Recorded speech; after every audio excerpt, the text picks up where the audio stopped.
We just finished covering the last 3 hours. We sort of covered your background in machining and engineering, and we got into all of the details of the Great Pyramid and the different chambers and shafts, which you theorized essentially that the Great Pyramid of Giza is a solid-state electron harvester that gathers electrons from igneous rock deep inside the Earth and creates microwave energy. Did I get that right? Yeah, For the most part. for the most part. Okay. Right. All right. So we're jumping back in. And we also talked about how there was a discovery that there was a huge hydrogen explosion inside of the king's chamber. That's what I theorized, yeah. And the theory is going back 12,000 years ago, roughly, when we know that We don't know. We don't know exactly, but it's potential that that could have happened during the great cataclysm that has supposedly happened 12,800, 13,000 years ago, when a series of comets hit the Earth. Potentially comets, could have been solar mass ejections. I have to be clear on one thing, though. Yes. Two things. Okay. One is that as far as when the Great Pyramid was built, and as far as who built it, I have no opinion on that. No opinion. I just focus on how and why. Right. Just focusing on the engineering. Now, as far as the who and when, my position is that it's up to the Egyptians to decide answers to those questions, Why is it up to the Egyptians? because it's in their country. Oh, you're talking about the specific people that are involved in the science behind this stuff that are in Egypt, not necessarily. You're not referring. Well, I mean, I think you're talking about different disciplines. Okay, so to understand the functions of the Great Pyramid and to, get it to work again, then you are going to need your physicists and your scientists and technical skills, on many levels. But as far as deciding the history of it and the time period when it was functioning, that could involve another branch of academia or the sciences to understand those questions. Right. And so, I stay out of the historical thing, and also the whole issue of one thing I've always avoided is resorting to Atlanteans or aliens, and there's a good reason for that.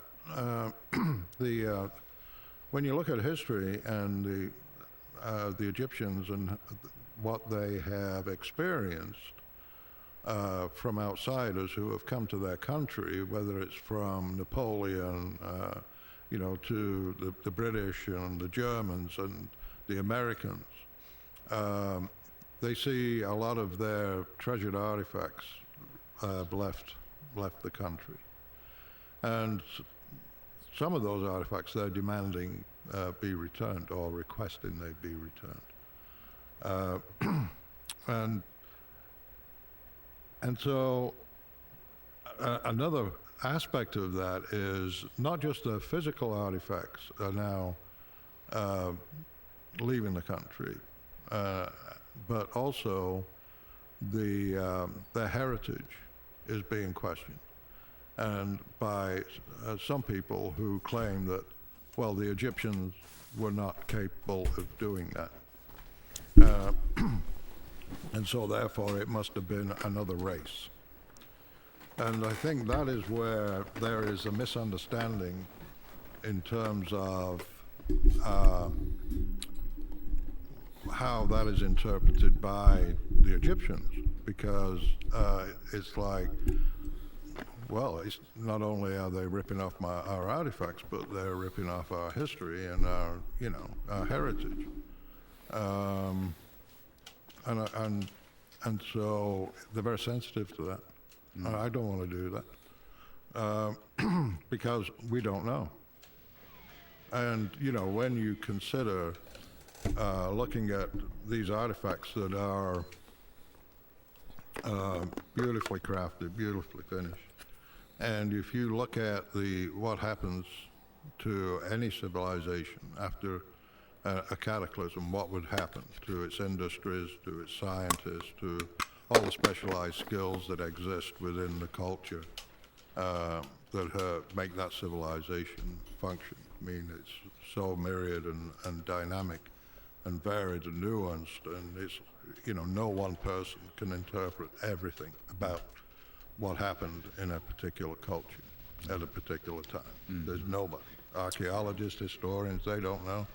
They just have a very, very narrow field of view into society today. Can you imagine what they, you know, the viewpoint in societies that lived thousands of years ago? It gets really murky really quickly. Yeah. So if you think about it, if our society, if America was suddenly hit with a comet and everything was destroyed, we would be brought to our knees. All our technologies would disappear over time. Everything would be destroyed. A large section of the population would disappear. You know, there would be an extinction event. There have been in the past, and there could be again. So what happens then? I mean, in terms of the survivors, what are they going to be doing? They're not going to be going on Facebook and, you know, checking their iPhone. No, belong. All the cell towers would go down. Everything would be gone, right? So they'd be stuck in caves trying to survive, scrimping. So how long does it take a person who is reduced to rubble, you know, and you know, everything that they've known and enjoyed, how long does it take for them to build back to that particular stage, right? And to say that the people that survived a cataclysm in America were not capable at some point in their history of doing wonderful and amazing things. And, you know, having brilliant scientists arise out of the general population and do brilliant and amazing things. To say that that particular culture could not support an advanced civilization, I think is wrong. It's just a matter of, you know, our civilization has been dependent on, first of all, resources, right? Human resources, and also the physical resources of nature that provide us with abundance and freedom. Freedom for educating people and developing programs where instead of being out in the field digging potatoes or whatever to feed the family, they're sent off to university to learn physics, and you know, and it's kind of like that development. You have to have the underpinning of science is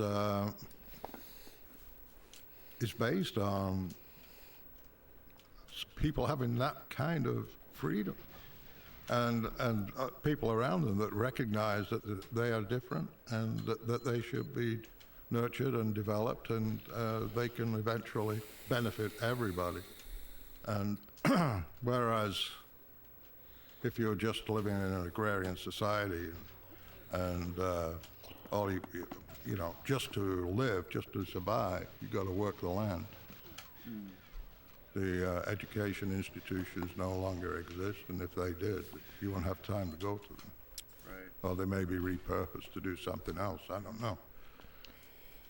So it's, yeah, I mean, it's a scary thought, really, when you think about it. Yeah, if it wasn't a crazy advanced civilization that had essentially hit the reset button on everything. Yeah. We would lose, like if that happened right now, we would have, within 500 years, there would be no evidence of any of the skyscrapers. There would be No. nothing left No. except for Mount Rushmore, the Great Pyramids, and like the Hoover Dam, right? The stone structures would Maybe, survive. Yeah, maybe, yeah. So, yeah, I mean, it's kind of like to say the Egyptians, because when you look at how they lived and worked 5,000 years ago, I mean, they did have an amazing civilization just in, at that period of time. But to say that there was no point in their history when they were capable of building the pyramids, I think is a mistake. You just have to know what period of time it was when the destruction came and everything stopped. Which is a very interesting perspective that I haven't heard anybody.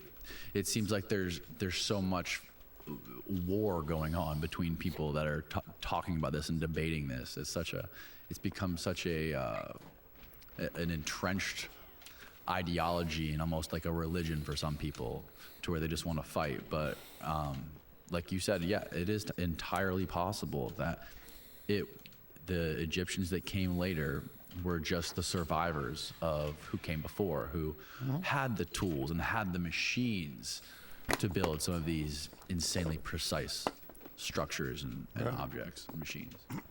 Right. I mean, the evidence is there. All you have to do is recognize it, take measurements. Right, yeah, like you have done.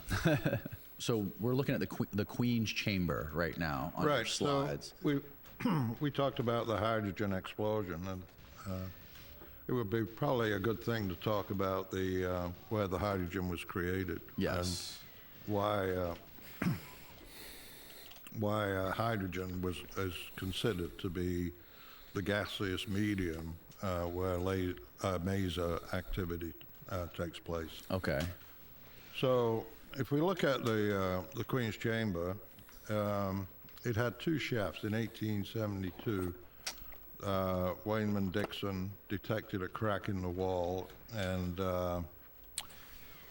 found that he could push a rod through into perceivably an open space. So he had the limestone chiseled out. Initially, they were not connected to the chamber. Really? Right. See, that's a very, very important point, is that there was a 5-inch, what they call a 5-inch left, it's been called, where the shaft was cut almost to the inside wall, but 5 inches remained. Then there was a crack. So there's your 5 inches, there's your crack, right? Then in 1993, Rudolf Gantenbrink explored this shaft, and he found that it ended at a stone block. Okay, before I go further with this, I should add that Wayman Dixon also opened up the northern shaft, by tapping on the wall and detecting a hollow space directly opposite the other shaft. He chiseled the limestone out there and opened up that shaft. So you got two shafts that are closed off at the chamber. They don't connect with the chamber. They just have that layer of limestone. Why do you think they weren't connected to the chamber? There's a reason for that. I'm getting to it. Okay. Right. Good question. Thanks. So anyway, when Gantenbrink sent his robot up, he found what has been known as Gantenbrink's door, right? Everybody's heard of that.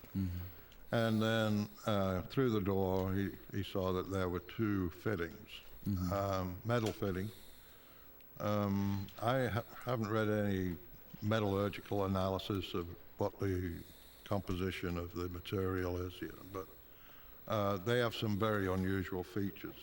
Number one, which is important, is that the one on the left here that you see here is shorter than this one. And they found a piece of it that was on the shaft floor down, further down from it. So it had broken up or dropped off Okay.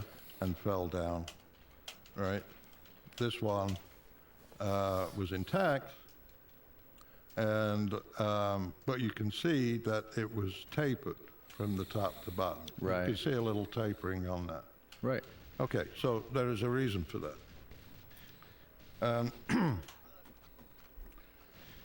So essentially, once that was discovered, and they were talking about drilling a hole through that limestone block, it's called a door. I mean, that shaft is only like 8 inches square. Mm-hmm. So a door for what? No one you know, going it's in just out a there. misnomer. Okay. I think actually, you know, Hawass was involved in that, and a door. It seems like okay, we'll call it a door because maybe Khufu's tomb is behind it. There's some treasure back there. Yeah, so it's a door to some other mysteries. Right. Right. So anyway, when when they were testing the thickness on the door, I had published it in my book, this image right here, and and basically I'd speculated that behind these copper fittings or whatever material they made of, Right. were connected to some cables that went down to a chamber. And the reason for the copper fittings or whatever the material was to create a circuit. They served as like a fluid switch. So if you can imagine, like, what is the reason, what is the purpose of these shafts where they're closed at the bottom end and closed at the top end? Right. Why? What would they be I gotta using? rework on Right. that. What would pass through I them? gotta like just There's fucking only see one up it. I was trying to strafe it. substance that would pass Just through, see up it. and that is a fluid. How would a fluid get into a closed-off shaft with no openings? Well, that's it. They had to have been pumped from below, from somewhere below, right? Okay. And so the two chemicals, there was a chemical engineer that worked at the company I was working at, and his name was Joe Drewski. And I said, well, okay, what two chemicals could I mix to produce hydrogen? And he gave me a formula for it. It was hydrated zinc and a dilute hydrochloric acid solution. Okay. So looking at the erosion or corrosion of the of the pins, and considering the operation, you have a layer of fluid that is covering the pins, creating a circuit. Okay. And so electricity flows from one of those, I call them electrodes. One of those electrodes to the other, electricity is flowing. Okay. Okay. And so that signals a closed condition. Okay. All right. Okay. So when the fluid drops below the level of those pins, Like why? then the circuit opens. Now, what is important is the metering of this fluid into the chamber. And so, you know, by gathering information from numerous sources, right? I was puzzling over the Queen's Chamber shaft, and I was talking to a civil engineer. He was doing percolation tests in the property I had in southern Indiana.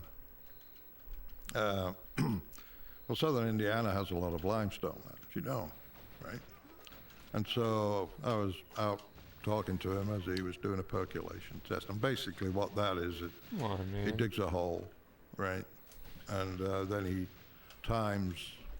fills it with water, and then he times the disappearance of the water to determine how many cubic feet that you would need to handle a septic system Shitty laggy run, Okay. man. for a house. Okay. Why is this And so so laggy? basically, you know, your fluid waste goes into a septic tank, and then it's dispersed through these runs that will distribute it through several pipes and into the surrounding soil. So I asked him, I said, well, what do you do if you're doing a percolation test around Bedford where there's a lot of limestone? What happens then?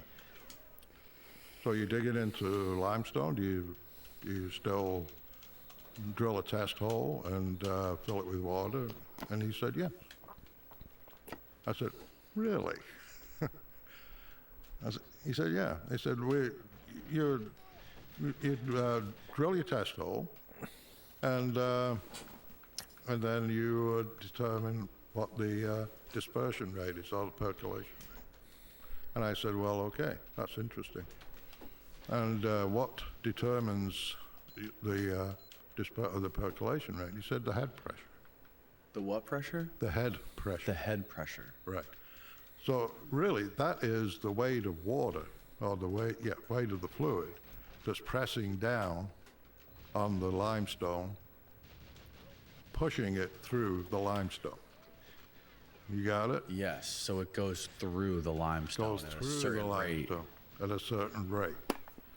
But in order for that rate to be precise and continuous, the head pressure, or the column of fluid, has to be maintained at a certain level. So how exactly does the fluid get in there? It gets in through these things, these two things? Well, no. It would. I proposed that there was behind this particular limestone block. There would be a vertical shaft going down to the bedrock, and where you had the equipment necessary and supplies necessary to pump more fluid behind the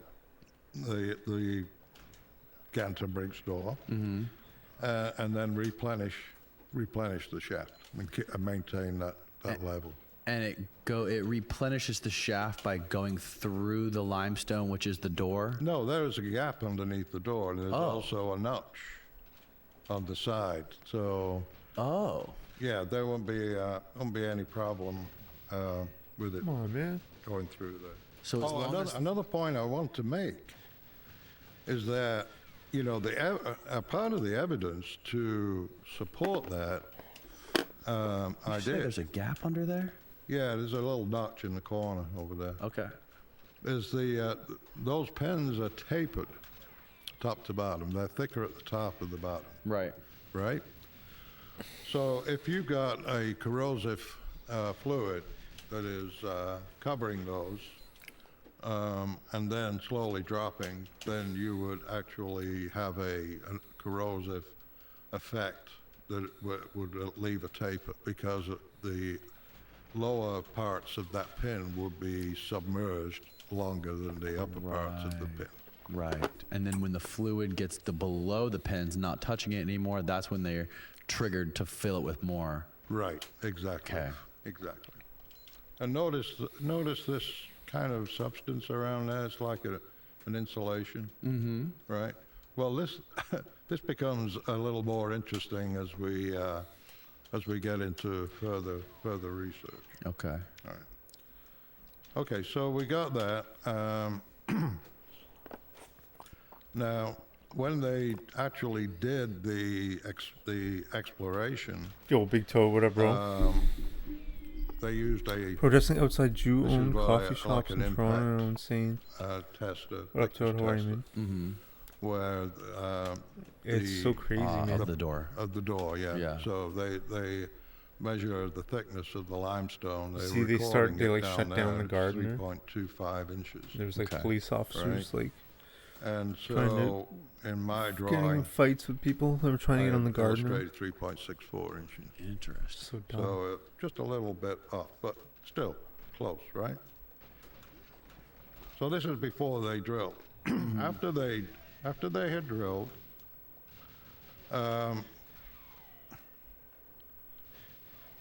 they found that there was no indication of wiring in the my images God. because it was like a fisheye lens and everything was focused. Yeah. You know, the goes light straight was through. straight through, and there was no articulation of the camera or Right. anything like that. Why there's so many grenades? They were unable to look it's around. so weird. I don't know.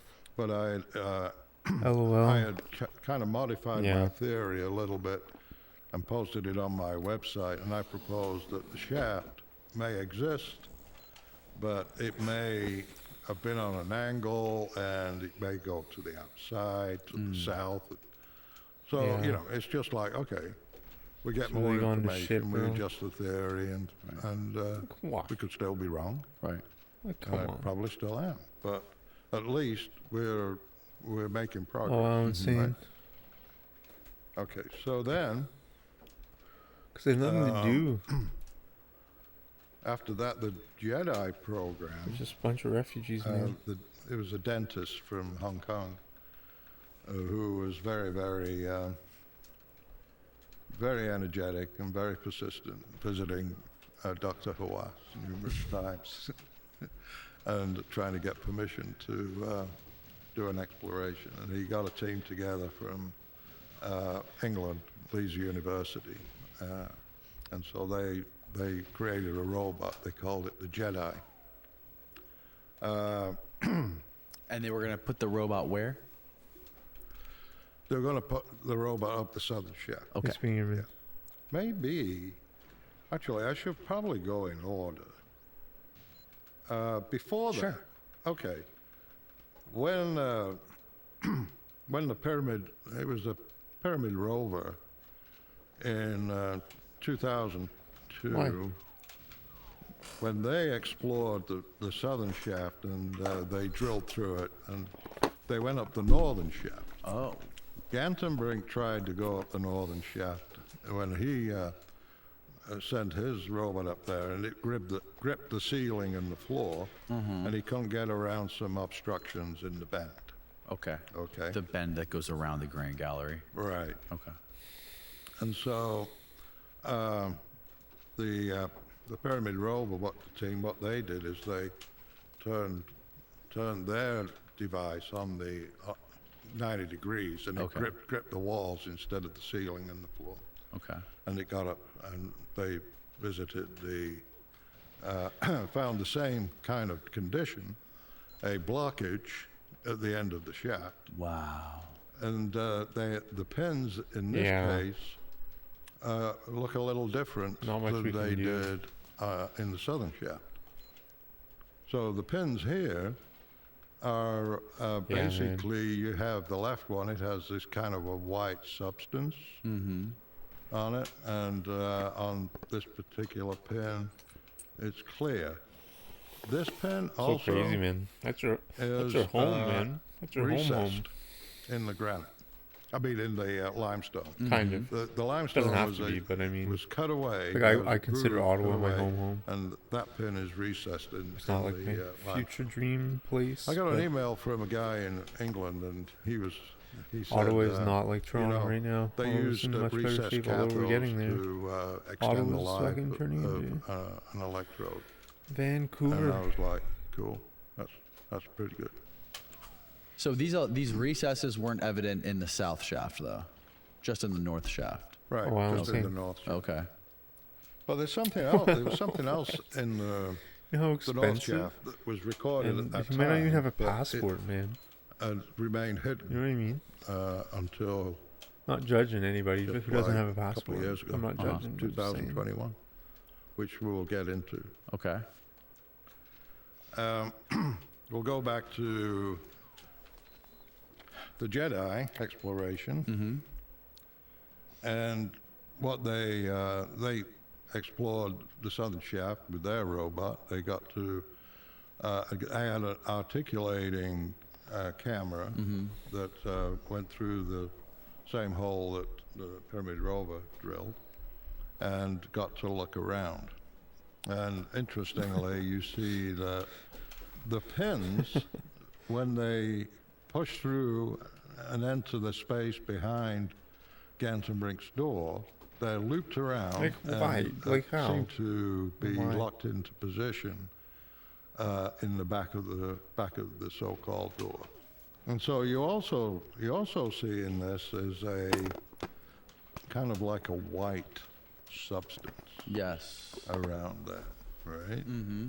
And then on this one, it seems fairly clean, except this is seems like this is some kind of a rubber washer or something. It looks like a stain on the stone. Could be. You never know. I mean, until you physically examine everything. I took off the tape. You can My just thumb is sliding around like crazy.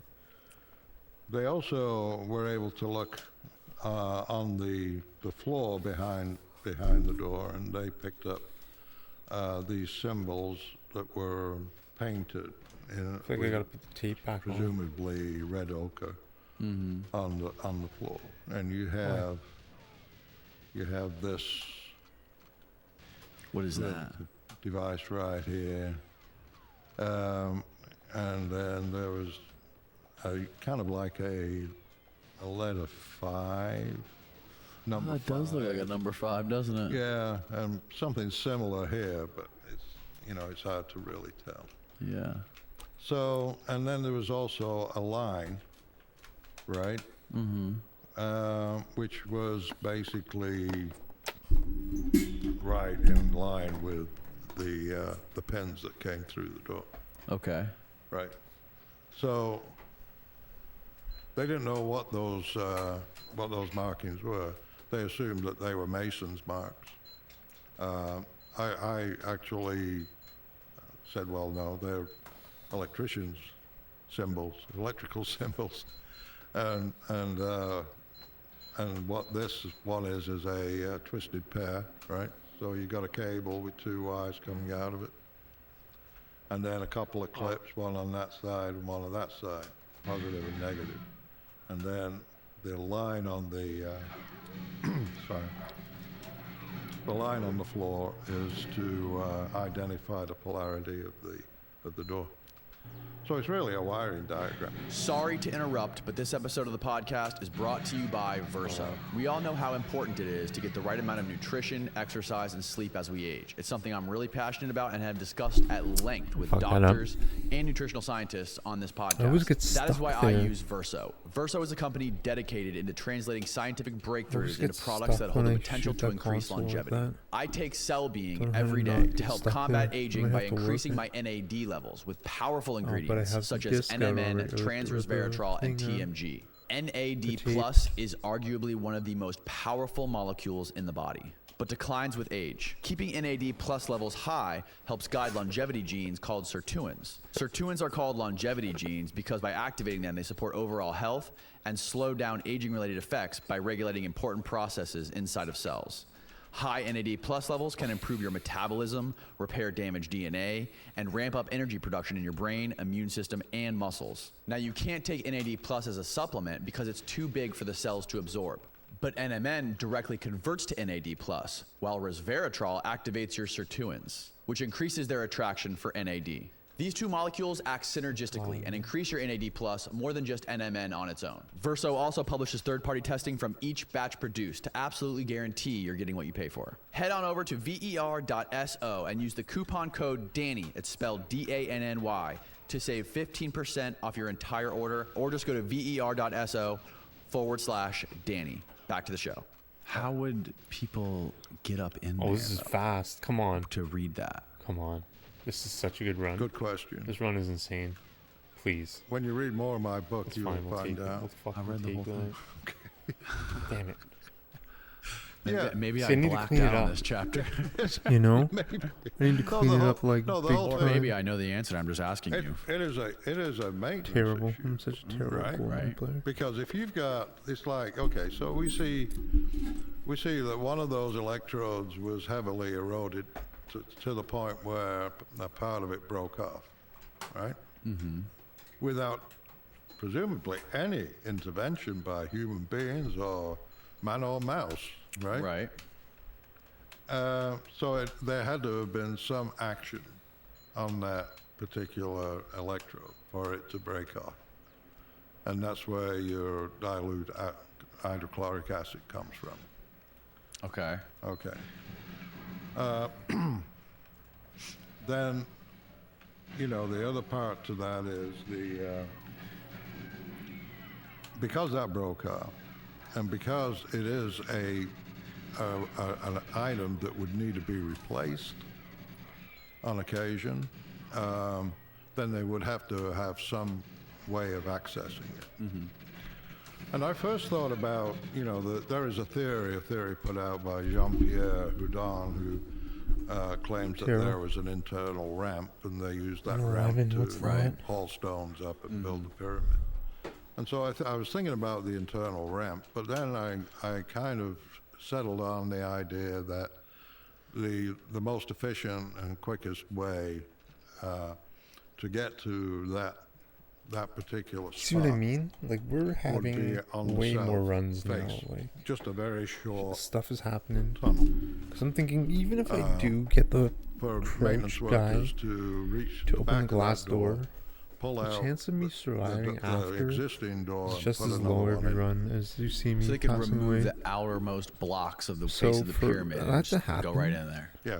So there would be It's some just way of not. It's just accessing not worth. Okay. on the south. There would have to be I don't think it's some worth way of for me going accessing for it it now. because, obviously it would need to be replaced I just need periodically. repetition. I need Okay. something There's a drawing in that's my going to be book like the that most where consistent and I repetitive. show that.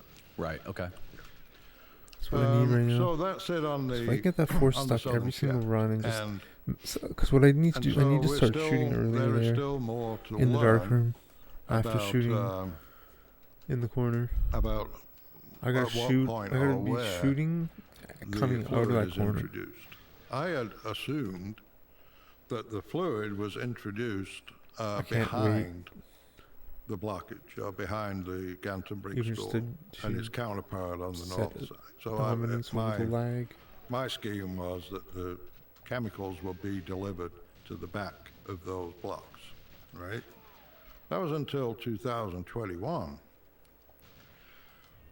And there's a shoot YouTube earlier. channel, What- Ancient come on, man. Architects, and they created a video Wow, that still stuff. showed all the a load of photographs that were taken by the Pyramid rover that had never been released to the public before. And it was the Pyramid rover actually photographs at stages as it was climbing up that shaft to reach the so-called door, the blockage, right? And about halfway up, about 90 feet up, they came across this. So there's an opening in that shaft, and it's near one of the bends. You see there are two rods there. Those were exploratory rods that were pushed up there. And you can also see that there's a lot of trash in there. Yeah. But the area in front of that opening is fairly clean. Yes. How far up the shaft is this door is opening? 98 feet or something. 98 feet. Yeah. Wow. And is this in both north and the south shafts? That is a good question. So we still have to. This is south or north? Right here. This is north. North. Why? This is north, Why I hate and it's this. on the east side, right? I'm sorry, I'm blanking, but north is the side See, like of that. the Even though he wasn't door there. at the If end. he wasn't there, he wasn't there. not Gatenbrink's door. That's the That's south. the south. Oh shaft. man, This is the north shaft. I wish you, Denton Briggs is on the man. south. I wish Okay. you This is the achieve one on the every side one of of your the, dreams, Toad. the Grand Gallery. You're such a pure-hearted soul. Right, exactly. May your Okay. dreams Right. all come true. Oh, there's a whole. May That's a all whole your topic. pure So dreams and your where does pureness. this space lead to? This little access. With that said, I don't know. That's man. I don't know what an to unknown say. right now. How could they not have found out where this goes with all the scans that have been done? Well, I mean, it was actually in an article that was written by Gyges, and Said this what? image appeared in that article, but it was in some That's quite the story. arcane journal, or it's, You're quite the legend. and no mention of it whatsoever. It seemed, and so it seemed like everybody was more interested in the destination rather than the journey.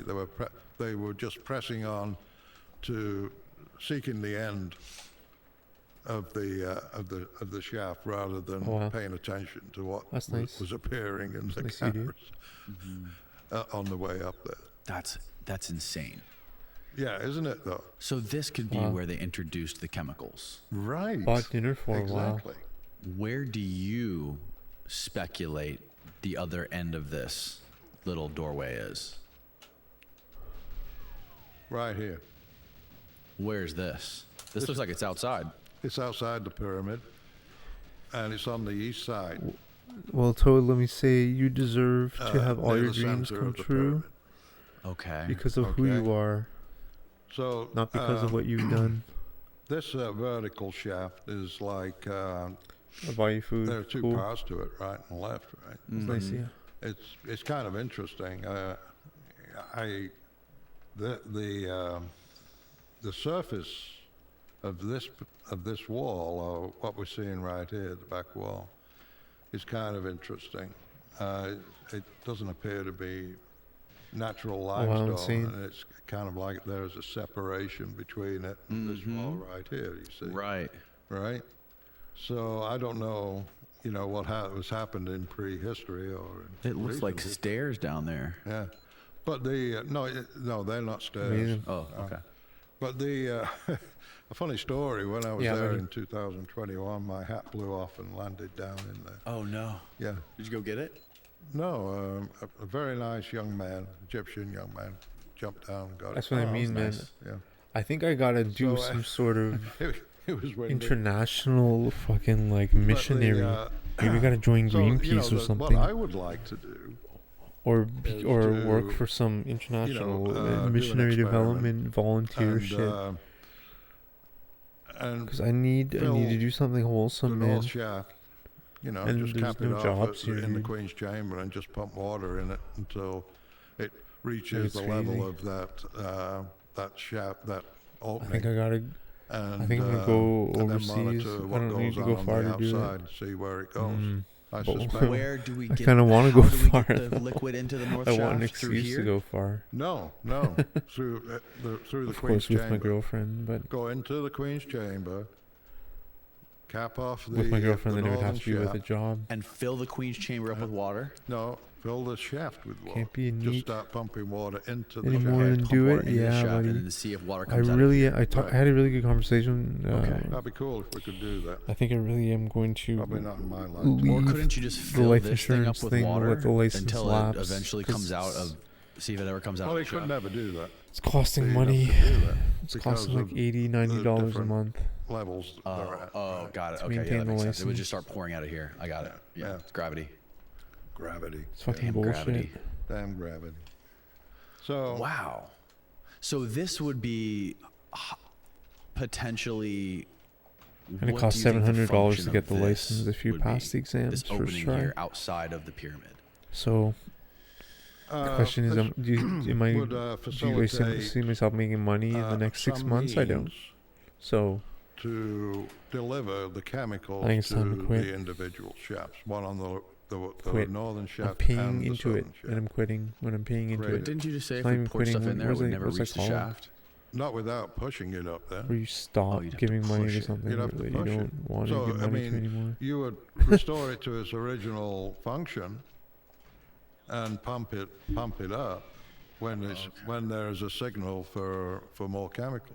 Okay, so it would have to be Okay. pumped through there. Right. Got it. And And the guy that I was referred to, he's So really then- successful, but basically what we're doing He's is not. we're We taking weren't friends before. the We idea don't that have chemicals were a pumped all the way up here. a real and true then, trust you know, I of think it makes someone joining a business you know those Egyptians because they they were brilliant, they said right? so. Because So of this friendship. east, Because on I the was bottom here, this referred by east someone. side bedrock chemical So our supply relationship's shaft, it not looks very like good. it's under, because this is a 2D diagram, but this is actually on the Professional outside coming Friendship towards is us, right? really Exactly. And like, those shafts, those superficial. outer, okay, there's two outermost shafts that connect to it. That's We're not- that's the speculation at We're this not point. accomplishing right. anything. You know what the reality turns out to Which be. is fine. It's is not his another fault. It's not my matter. fault. Right, It's right. just Right it is now, what it is. there is an area. So in if I do it the again, southern shaft, I'm that gonna. is I think I'm gonna of need to really search out someone that I interest. could really Hopefully that they will be able confide in as a to mentor. find something Right? out. 'Cause it's soon how everyone before we joins. go back That's in why there they and join. explore it. Because they see that in them. Okay, so this is assuming that Not same someone little who's opening referred is in like the ours. southern shaft, but we only have found it in the northern Because shaft. that guy Right. sees someone Right. So sees what they want chemicals are in being the introduced person through who's this referred to, outside right? shaft For through them. the ground, being That's not pumped for up me, though. into these south and north So shafts, it's whatever. which slowly introduce these chemicals into the queen's Shellac chamber. Brazil, man. And Amazing. inside of the queen's chamber, what is happening with that chemical reaction? Well, Insane. ultimately they would be mixed and My God. boil off hydrogen. That'd And be the unbelievable. hydrogen would fill the interior of the Great Pyramid. Now, there's other evidence that we haven't discussed. That in That would actually early be incredible. explorers in the Queen's Chamber found that the walls were encrusted with salt up to about an inch thick. Really? I'm gonna do it. Yeah, it's I'm gonna funny how apply that for happened. When jobs was in this? Brazil. Uh, A lot of university jobs. I don't know. They have a lot Long of time ago? I mean, if Catholic you're- universities if you're, and public universities. reading Piazzi Smythe, then you know he was reporting. And they have a lot of them built in on really rural earlier areas visitors in the being northeast. driven And out of the chamber by a noisome odor, Piauí, which you know kind of suggests a in the chemical reaction. northeast. It's kind of like opening a can of Odor, yes. Where they smelling would salt. really, Yeah. What happened to those smelling salts? Here they are. I think I would bring case we some need 'em. interesting stuff to the table. Yeah. The world needs to see Chris Dunn huff some smelling salts. No, they don't. So this is what? This is an experiment. You The scientific reproduced method. in a lab. You reproduced what would be Proper happening in those experimental shafts design, with those statistical electrodes that were going through analyses. the door. Right. You can explain this better than me. Go ahead. No, you're doing fine. No, Basically, Writing, I created science a writing. model out of plexiglass of the gangster English thing. science writing. A so-called door, and I crafted these electrodes with the loop on the end, and also So I mean, man, fitted it with I need to clips. I need to shaped chase like my a dreams number again. 5, I want to become an archaeologist. Dude, I was wired it thinking, up what if I to do a- my to a- like a light another source, grad degree in And then, archaeology? put it. Then I in made a Miami. model of a tank, right? Same Can you dimensions imagine? as the. I enter the United as States with a the student southern visa. shaft, but, Okay. a much shorter length, obviously. 8.4 by I think it's a great 4.8. idea. No, this was more like 8 inches square. Okay. Again, in archaeology. So then I, Be you know, insane. fitted it up and Wow, we got the fast demonstrated pause it and we got good to health. It's a pretty kind of work. fast. so that's Sure you love know, it it's in the set up United the States. lab at Campbell Metal Stamping. And Man, basically, are you know, envious, that- dude? Are you getting I- jealous? I Are you actually getting jealous, bro? There's took that enough. photograph when There's after the enough liquid for the dropped, both of us but the in the I United States, my demonstrated man. it, for the ancient. I really aliens had folks. what was that quote? and Quote I 197, had everything 198. set up We got to with the lights off, and then filled the tank and brought the liquid up until it covered the pins, and then the lights turned on, and Whoops. and so everything worked. That's wild. Also so as an soon as epic that quote. liquid, which is what exactly is that liquid again? That's just regular Mm. water with Okay. with Mine was some also food epic, coloring but- in it. Okay. And as soon as it reached the pins, it turned on the light. Right. So then the other part of the experiment We was to just- create the hydrogen. And Christine and I, she the, came down 3 times, right? So we spent like a month zinc together and It was amazing. hydrochloric It acid, was the dilute best. We were hydrochloric like living acid. together. We were So cooking together. We were shopping together. the hydrogen I was boiled just off, happy, man. escaped through that chimney, and I put a flame to it. It was. It And was. It is was that like like a it was solid heaven. flame It's that's it's being paradise. created right there from those No, the it's zinc and the- just where the gas is coming out at the top of that So chimney. like, and it's sustained like that? It stays like that? and I think I have. Like, it's like it's. Until the reaction. There's in just the a lot chamber of things stops. make sense there, Right. man. The Like vessels English stop. and a little bit of Spanish So too. that would be the effect inside I the speak Queen's English, right? I mean, really. Yeah. Except without the flame. It's a we hope. big North American city. I'm North Has there American. been Culture's similar. no evidence of any other artifacts It's that a could really have good been fit like for me, the man. I guts? just need to get my ass the down there pyramid? somehow. Good question. I think student One point visa before might be I the address easiest that way. question, Okay. and if I forget it, remind me because I'm getting old now. Right? Okay. Another point to make is that when I made those pens, and I inserted them into the hole and then bent them down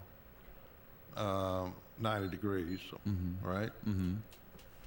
I had to apply a little heat, and the pressure that I had to exert on the end of that to cause it to form was a fairly significant amount of pressure that I had to put on it. And so when you look at the pins that are there now, and the fact that one of them on the left Come on, I hate this broke up, game. there's no way that those pins, the one on the right or the left, could have been bent into that position after being installed, Right. right? They would have broken off before you actually got there. I don't think I have a chance, but it's pretty good. That was a pretty good. Because when they went to test the Shit thickness on the console of goes the pretty limestone, whether intentionally or accidentally, the one on the right was shortened and broke off, but nobody said anything about it. Well, couldn't 10,000 years of corrosion just made them break? You can See, believe that having, like, if you really wish. good runs. But Wow, that was then pretty how do you fast. explain the northern shaft? not being Yeah, good? that was like one. I mean, yeah, I Yeah. guess it's just chance. If you got pretty if you got fast. 4 metal pins pretty fast, and right? ask them all to survive 15,000 years, I mean, there's a chance one of them would break and 3 of them wouldn't, right? I doubt it. Okay, fair enough. If left alone with Oh my no God. interference of anything, any mechanical, Right. chemical kind of, no. Okay, so there's one thing Yeah, that it's not a bad I idea, wanted guys. to touch on that we kind of moved past rather quickly. When we were talking about the input signal in the north from the northern was a really good shaft, run. and then the south shaft with the horn antenna.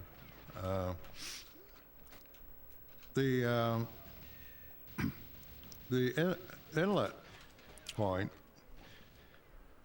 on the north shaft, the shaft goes through a series of bends, right? So you see one bend, 1, 2, 3, 4 bends before it enters the King's Chamber. Mm-hmm.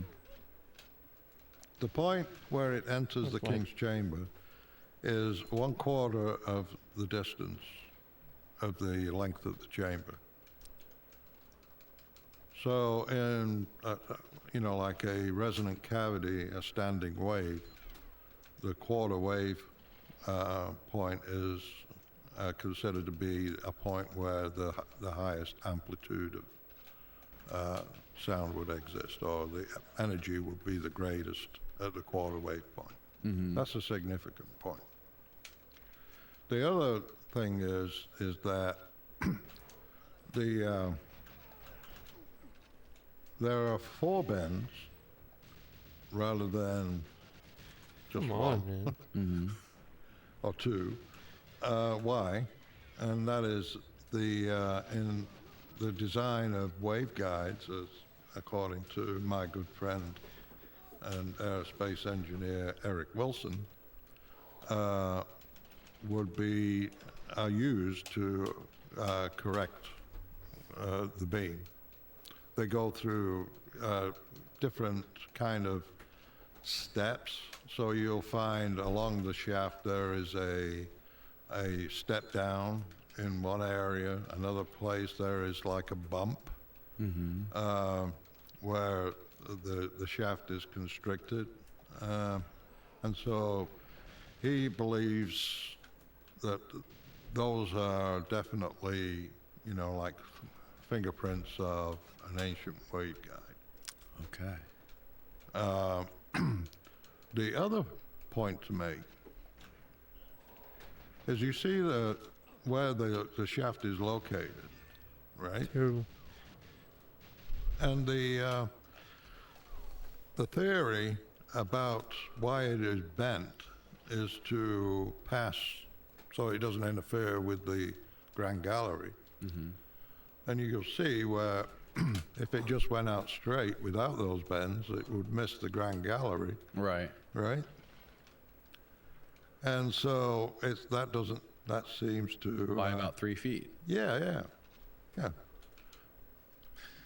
And then when you look at when it finally takes its last bend and goes up past the Grand Gallery, it passes the gallery by about 13.5 feet. So that to me is significant. Yeah. It means that I don't know how thick those wall blocks are of the Grand Gallery, but I can imagine that they are extremely thick. Well, what the fuck? Meaning that all these bends, they are on purpose.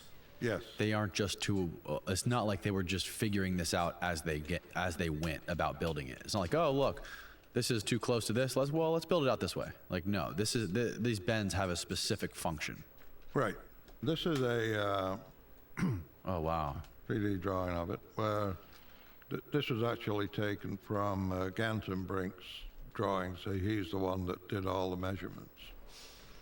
And so you see how that looks, right? Compared to if you wanted to just ventilate the chamber, you could just go straight down into it and,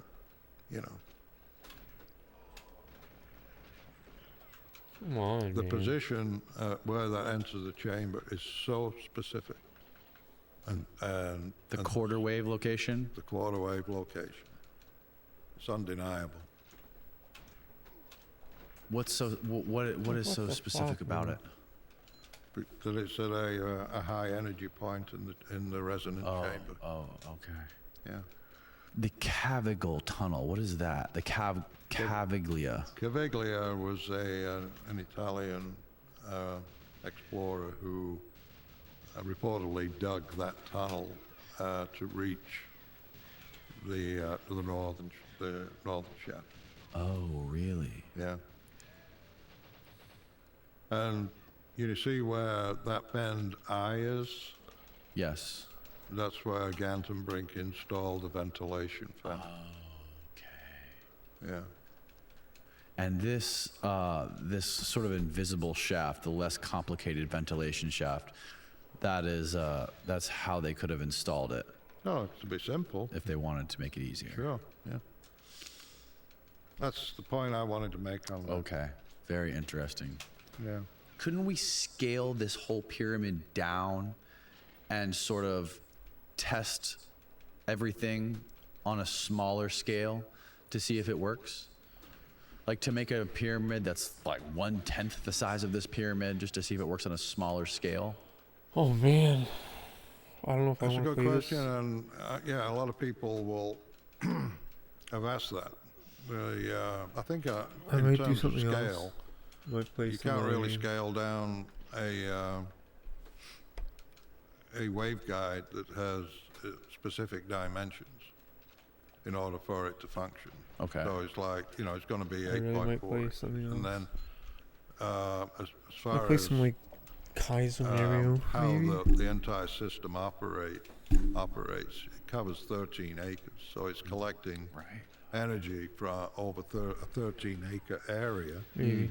And if you reduce that down, do you reach levels, the energy levels that you need in order for it to function. So I would say that in some, you know, if you wanted to test the Freund effect theory, Right. and you wanted to be able to, you know, Oh, this is really fast. without all the mechanisms on the inside that you see in the Great Pyramid, you just wanted to Please. force the release of electrons from the Oh, I lithosphere. don't know. I'm too far back, guys. Then But this is a you know nice you run. would build a simpler system. And it gave me the slow do that. pause. Whatever. It's a pretty good But the other run. part of That's that what is you know. We're getting also- like this is. It's a little slow, but is how do you collect that energy, and how do you distribute it? You know, that's the other question.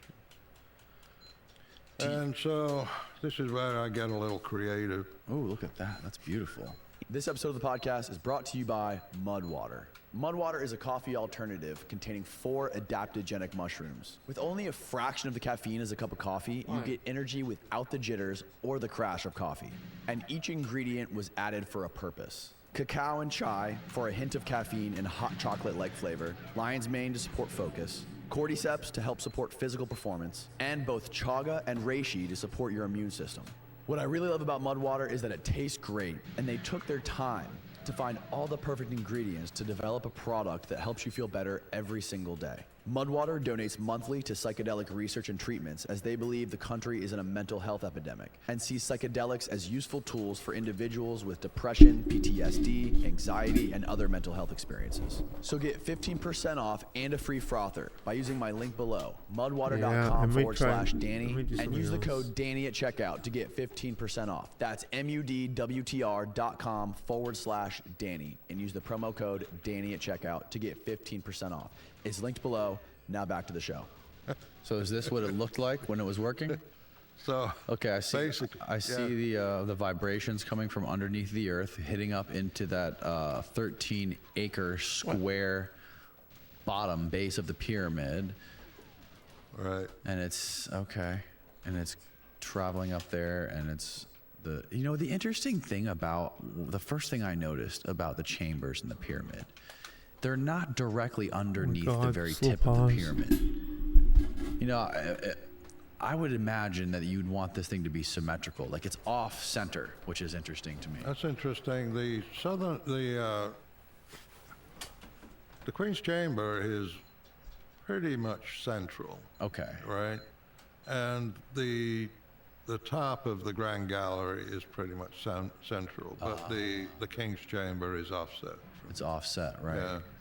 Okay, and I see you have here around the King's Chamber, there's like a square around it. Well, that's just for art. That's nothing. Yeah. Okay, and this dome, what is this dome that we're seeing around the whole pyramid? Well, that is the Tesla connection.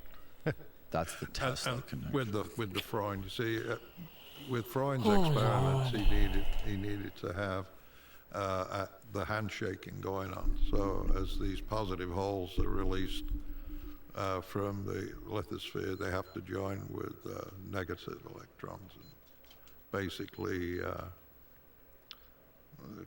create that energy flow. So this would be, the energy that's created would be sort of like free energy energy in the air. It would power everything that they had. It'd be, based on, it's a nod to Nikola Tesla and his Wardenclyffe Tower, right? His what? The Wardenclyffe Tower and his vision of, yes, of free energy. wireless distribution of energy. Come on, Right. man. So I was if you shooting have really like a wise. cage over the pyramid, you could have several connection points that go to the surface of the pyramid where that handshaking takes place, and then it's radiated out through the dome. Whoa. I know it's crazy, right? Isn't it more like science fiction? It really is. Yeah. It really, but everything is like science fiction nowadays. Well, the thing is that the more you learn about what the ancient Egyptians were capable of, I don't think you can put limits on your imagination to determine the full extent of it. You know, it's kind of like, you know, we say, well, this couldn't be done today. And I've always avoided that kind of conclusion, that it can't be done today. But I also think at the same time that it's like, well, what else were they doing that we don't know about? Right. We're only just scratching the surface. We clearly don't think and operate the same way, because if they were building things like that, they went down an entirely different path than we went down. Yeah. Because if we're on the trajectory that we're on now, as far as our civilization goes and the way we harvest energy and the way we do everything, we're going to end up at if we keep going down, we'd have to completely start from scratch to get to here. Well, we may end up that way anyway when you consider, you know, the reserves of coal and oil in the world. Do you think there's a possibility that we could end up with something like this? On our current path? It would take somebody. It certainly wouldn't be, you know, it wouldn't be a political thing. The government probably wouldn't do it. It would be a political thing. It may become that. I don't know. If somebody so dumb, sees this and decides that money could be made and a profit could be made, then I think that it's possible, you know, take somebody like an Elon Musk, who is building all these cars. But he only spent $55 billion on Twitter. He could spend half that and reconstruct this pyramid, get it working again. I got a perfect site for him too. You ever heard of Marfa, Texas? No, where's that? Well, Texas. Marfa? Marfa. Yeah, the Marfa lights. Google it. Marfa, Texas. Marfa. M-A-R-F-A. What's so special about it? There's a light show all the time. There's earthquake, you know. Earthquake lights. Oh, terrestrial lights, I would say. Terrestrial lights, right? Which is the same thing as earthquake lights. Right? Same as earthquake lights. Okay. But there's definitely a lot of activity there. Wow. Are there big, tall mountaintops there, or what? I'm not so sure about that. Okay. I just recently learned about that. Marfa, Texas earthquake lights. We should be able to find something like this on Google. You should, yeah. So, but then again, you know, this drive for everybody to go electric, and building all these electric cars, how are they going to be eventually powered, you know? They're still burned by coal and these typical power plants that we have now. You know, in my book, I show a graphic of a coal pyramid next to the Great Pyramid, right? In 2021, they mined by weight enough coal to equal 76 Great Pyramids. What? Just in the United States. Why? That's bizarre. Very bizarro, yeah. But that's what they did. 76 times the size of the Great Pyramid. It really baffles my mind that there's not some like really smart super billionaires around the world that could be fascinated enough in this technology and just the stuff that you dug into and uncovered and theorized, that they would want to sort of back engineer this thing for real. Well, you got to hopefully that people will start to tune into it. I mean, you know, right now my book isn't even available, so people aren't reading it. Right. Well, the Gyges power plant is. The Gyges power plant is, but the Tesla connection is like the Gyges power plant on steroids, right?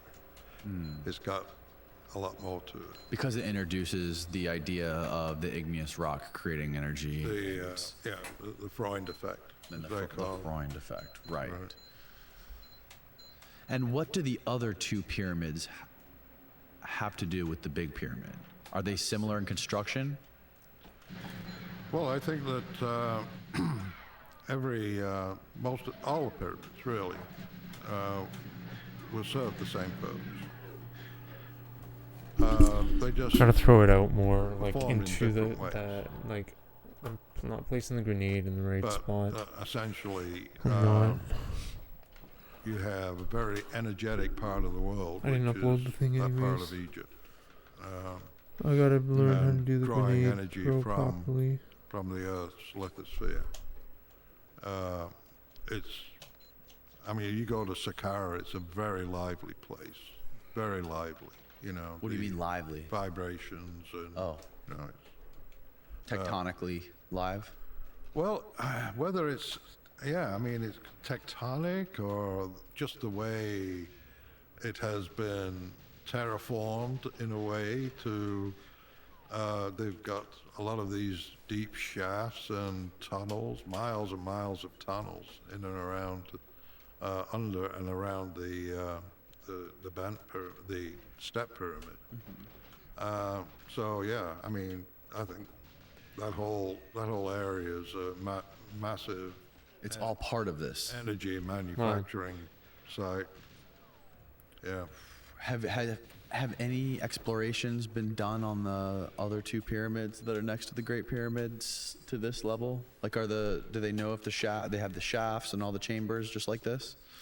No, and one of the things that one of the criticisms that I've received over the years is that I seem to be looking at this in out of context and in isolation. So I isolate the Great Pyramid and I analyze the Great Pyramid to the exclusion of all the other pyramids. Right. Right? Fair enough. The only thing is that in terms of doing a reverse engineering study, there's more information.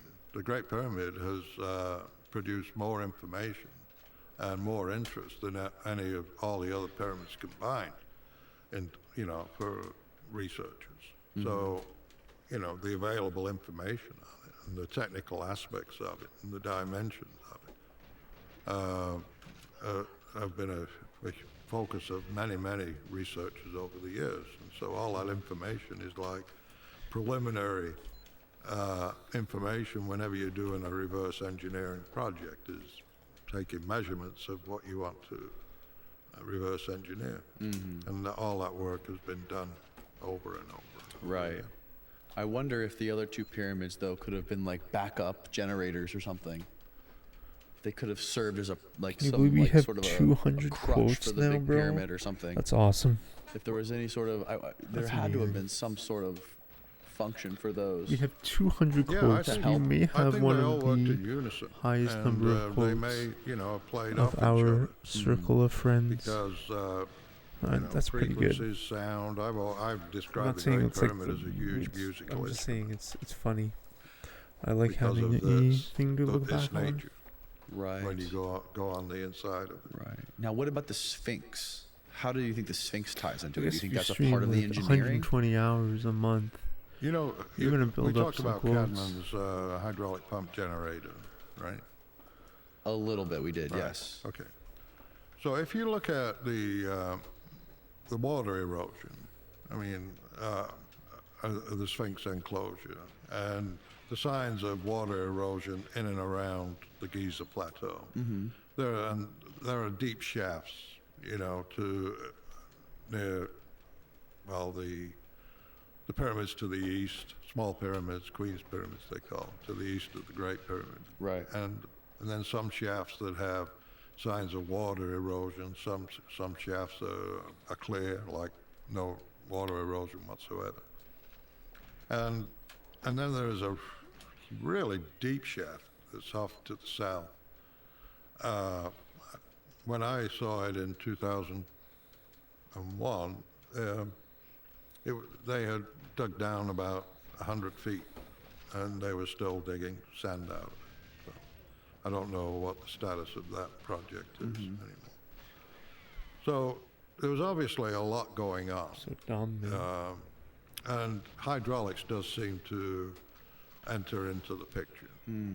And when I look at each of the pyramids individually, and you see different features on the inside, like the Great Pyramid, it has that subchamber. There's no exit point for water to flow to.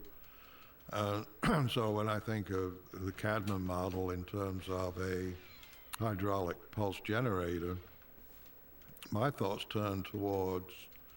Can we find the Cadman? Is there images of his model? Yeah, probably. Okay. But my thoughts turn to having underneath the entire plateau a much larger pulse generator that causes the entire plateau to vibrate. And so you're releasing electrons not just for one single pyramid, but every pyramid on that site. Whoa. That's the Kunkel. So what did he theorize that was happening with this? I don't theorize anything. No, what about did he? What was his idea? That is, I think that is the Edward Kunkel model. Oh, okay. Right. Which John abandoned. Okay. Because he couldn't get it to work. And he focused on just the lower parts, the subchamber, which he did get to work. But Yeah, he built a replica for this thing at his house, right? yeah. I went out and visited him. Yeah, and you mentioned that when he demonstrated it working, you felt some rumblings underneath your feet. I certainly made the ground shake. Yeah, that was an interesting visit, and I met it was a hydraulic engineer that met us down there. His name was Jack Cole, Dr. Jack Cole. So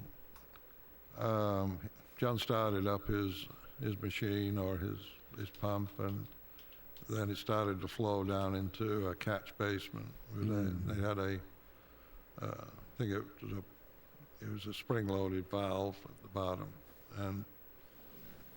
and then there was when the valve closed, there was a shock wave that was shot back up into the chamber. Oh wow! Causing the ground to shake underneath. What I found most interesting was the beat. It was beat like a heart. Like a heartbeat. Yeah. Lubbed up, lubbed up, lubbed up, about 60 beats a minute. So I found that interesting. But it's like there's a lot of interesting research going on. Backyard research. Right. Yeah. Yeah. None Whoa, of it. go up to where it showed right there, the Nile River. Oh wow. So, okay, when Ben was on here, he described the large granite boxes that are in the Serapeum. And I think you measured them personally by hand. You found out that they were almost perfectly square inside and polished. And they were in this long hallway and separated almost like it was horse stables, and they were kind of like depressed down into the floor a little bit too. And people speculate, or the Egyptologists' theory on this is that those were the tombs, right? That's where they put the mummies. Supposedly. That's what they say. For an Apis bowl, yeah. That's the official. That's the official narrative. For it. Right. Okay. Now, what do you think the purpose of those massive granite boxes with perfect precision? What do you think the purpose was for those? Oh, did we have time? We do. I'd rather just talk about the. I don't know. There is a.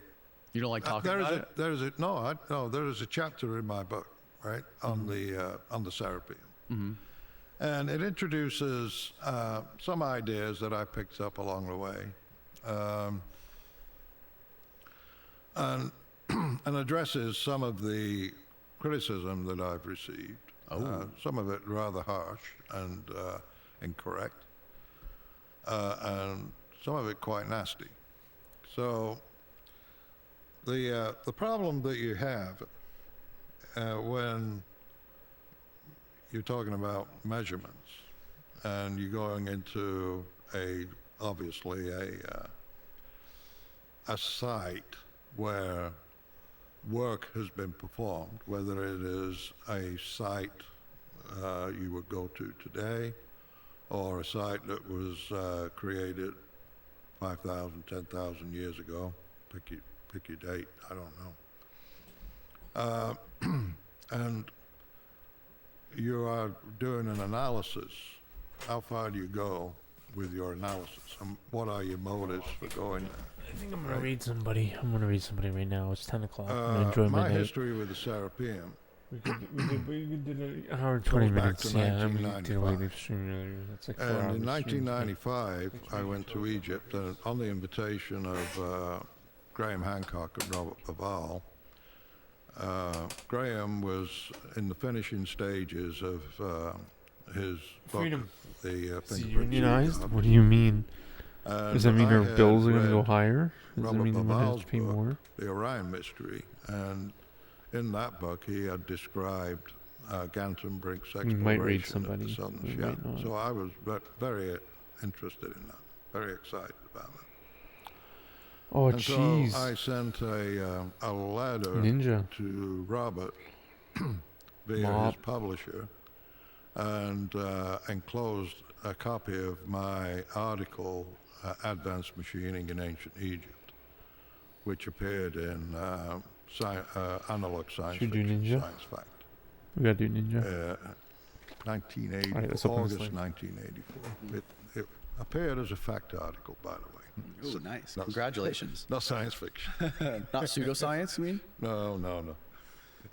And so, that's another story. Maybe we could talk about that. But anyway, you want to talk about the Serapeum. Then man.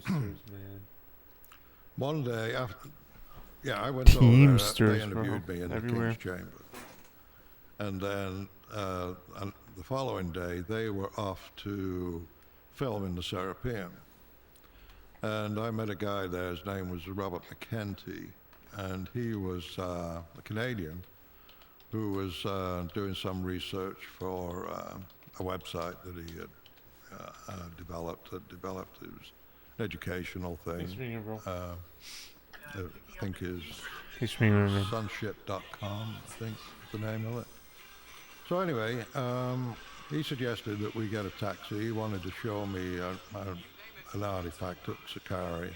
He wanted to get a taxi out, and then after he showed me that, he thought that maybe I would proclaim it to have been a very precise machined artifact.